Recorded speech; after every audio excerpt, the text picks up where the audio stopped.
Okay, back now with 2K Australia and James from Gearbox. We're going to talk about Borderlands, the pre-sequel. Woo! Finally, guns and skags on the moon. Yeah, it's perfect. So this is great. We've already seen some low-gravity gameplay. We've seen some different skills that we're going to get here on the moon. We've seen some stuff with the new characters. But you guys are going to take us on a walkthrough of some very different stuff today. What are we going to see? Cool. Yeah, so we're going to be showing the Outland Spur map, and I think the video we're playing as Wilhelm. Now, Wilhelm was in Borderlands 2. He was the first big boss you fought, this giant loader with a human head. But in this game, you start out with him mainly as a man, and you have the opportunity to, through his skills, build him up to be that crazy robot that he was in Borderlands 2. And we're going to see his action skill. He has the ability to spawn these two drones, Wolf and Saint. Wolf is an attack drone, and Saint is kind of a buffing health and shield regen drone. We're going to see the low gravity jumping and the butt stomping, which I love, freezing some enemies, shattering them. We're going to see lasers, everything you expect from going to the moon. Beautiful. So let's bring up the walkthrough here, and you can start leading us through it. Now, last footage that you guys showed off was very much the moon. Yes. It was very much like what we would expect from the moon. It was very barren, very gray. But now you're showing off a little bit more diversity here. Because I think some people were like, oh, okay, is it just like this? Is it just the moon? Yeah, I mean, that would be really underwhelming if the entire moon looked the same, right? So in the Outland Spur, we're going to show a little more character. You're going to be going through this liquid methane processing facility that was created by Dahl. Okay. And so you'll see a little more of the visual history of what's been here before. You'll see a little bit of decay also. And you'll also kind of see some sort of like pollution that's a byproduct of what they're doing there. And so incidentally, it adds some more color to the palette. It'll be a little more distinct from what we saw at PAX. Great. So we've actually got to go back Oh, here. okay. Yeah. So, Yeah, so already in the back you can see, like, there's sort of this Aurora Borealis, there's a sort of green tinge in the skybox, and, you know, we're doing that to make people feel like every map that they go to is distinctly different. here we go. Oh, great. Great. And we're seeing some of the new freeze weapons here, too. Yeah, these are some new enemies. The Kragans, they're kind of these moon rock creatures, but they've also absorbed elemental attributes. And because in this map we're showing this liquid methane, which does cryo damage, they can kind of freeze you, but you can also freeze them and shatter them. And the cool things about these guys is if you shatter them, they actually burst out little mini versions of themselves to come and attack you as well. Yeah, so they're kind of like nesting dolls. When you kill one big one, two smaller ones, and then as you break those, it multiplies. Oh my You'll gosh. see something cool here as well. We have these air vents which shoot you up into the sky. So if you manage to burst one, you get shot really high, and then if you hold the crouch button, you're actually going to slam down to the ground and do this area of effect attack. And if you manage to do this landing on top of an enemy, you can just shatter them and see their ice particles drift off in low gravity. That's awesome. Something And you that's were really telling cool. me that. Oh, sorry. Go ahead. You were telling me that Wilhelm himself actually has like his own special butt stomping that you can upgrade. All of the player characters in Borderlands pre-sequel have certain skills which enhance their abilities in low gravity. So you can make the butt stomp more powerful, you can have elemental attributes applied to it. Wilhelm, actually, as he upgrades himself to become the robot, he gets robot legs, pneumatic arms, so he can do more damage when he slams down as well. Very cool. What's really cool about the way that the enemies shatter in the pre-sequel is that they shatter along the trajectory that you hit them. So if you come down on top of them, they will shatter down the middle and off to the side. If you're shooting them straight ahead, the particles will go that way. So it's just really awesome that every time you kill them, it's going to be different. Yeah, Now, is that something where if I come down and shrapnel goes out, you know, from somebody, that's going to cause damage in the direction that it goes in? Not necessarily the shrapnel itself, Okay. but you know, you can freeze an enemy and use like them breaking to hurt someone else. Like we have some jetpack enemies that if you freeze them in the air, when they land, they'll do slam damage also. So if you drop them on top of another enemy, they could kill them. And if they're frozen, you just get shattering all over the place. That's awesome. I'm just imagining it accidentally using a dude to shatter another dude who accidentally splits into 8 guys. and then I've just caused more problems for myself. Yeah, see, we have those natural air vents which shoot you up into the air as well, but we also have these dial-placed jump pads which you see here. So they can shoot you up vertically, or we have ones which shoot you along these really big trajectories.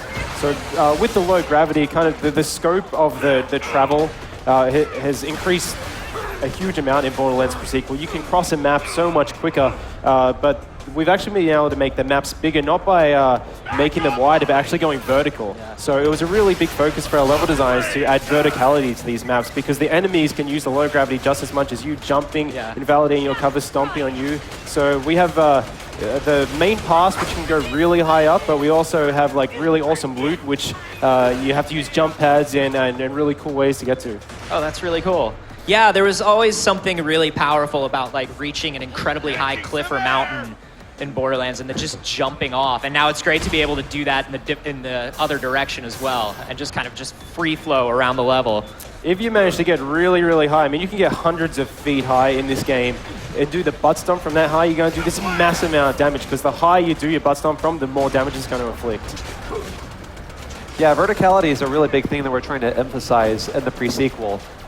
Your play spaces are much more three-dimensional now than they have been before, and you know, the gravity system isn't just about platforming, it's about being a major way to clear out an area of enemies. It's awesome. I feel like that has to kind of change the way you guys think about level design a lot. Yeah, absolutely. It's been really fun, I think, for our level designers to make levels that force the players to look up instead of just straight ahead. This being a completely new Borderlands game, we wanted to change it up. You know, we've got 4 new playable characters, new weapons, all that stuff you'd expect from a brand new game, but bringing the low gravity and the oxygen system in makes it feel completely new and fresh as well.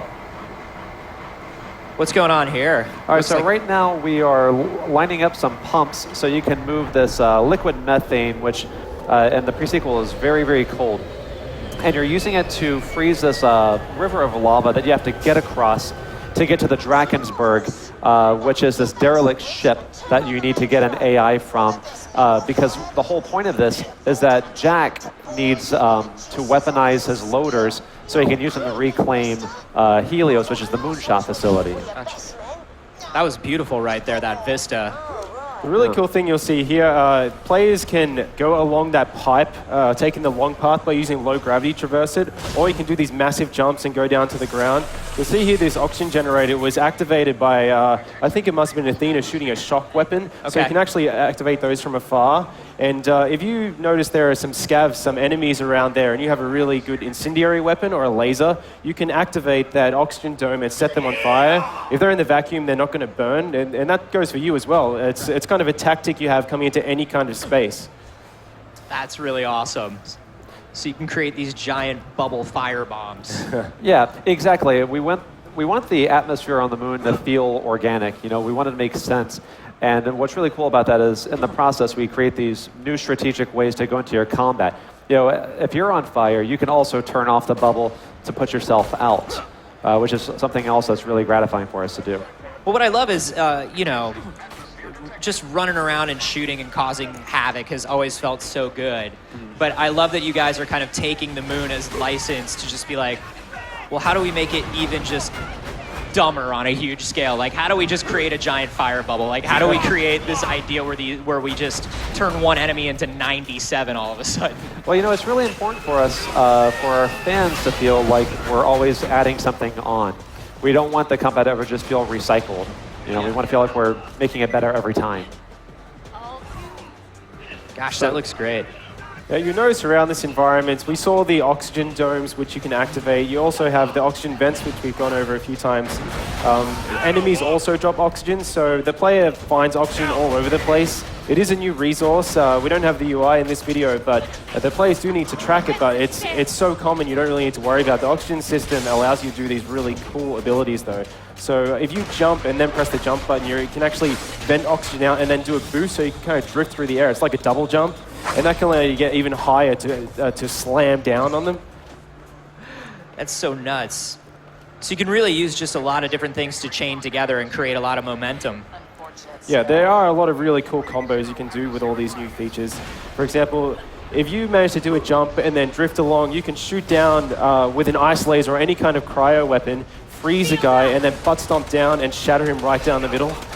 Yeah, one of the really cool things is like Athena has this energy shield that when it's charged up, she can throw it at enemies to do a massive amount of explosive damage. Well, if you're in co-op, your friends could be freezing them so that you can do a high jump above them and just drop it and shatter them all at once. It's amazing. And you'll see these guys, they have these oxygen bubbles over their heads because they're in the vacuum. And if you manage to pop those, they're going to start suffocating and doing damage over time. So it's another reason why you may not want to bring oxygen into an environment, because you can try and get those headshots and become even more powerful. Oh, wow. And we are very close now to our final objective, which is where you're going to see us freezing the lava so we can cross it. But first, got to grab loot, because that's one of the core principles of Borderlands. Absolutely. That is the 10-year-old boy we hired to help us. You're fired, John. There's a little view in the background. You might see the Drakensberg. It's this sort of ship that's been broken in half when it crashed. And that's where you will ultimately go in order to get the AI for Jack's loader army. Okay.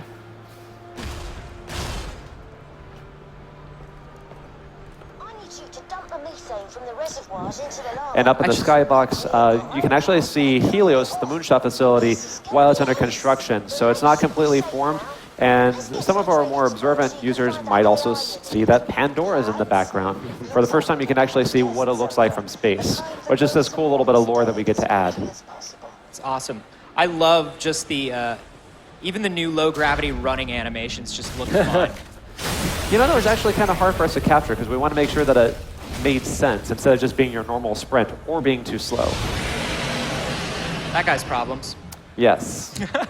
Well, that looks great, guys. When are we going to be able to get our hands on Borderlands, the pre-sequel? Yeah, Borderlands the pre-sequel is coming out in the United States on October 14 and internationally on October 17. So you actually have to wait longer to get your own game. It's not that much longer. That's messed up, man. How do you deal with it? I get by. Thanks. PlayStation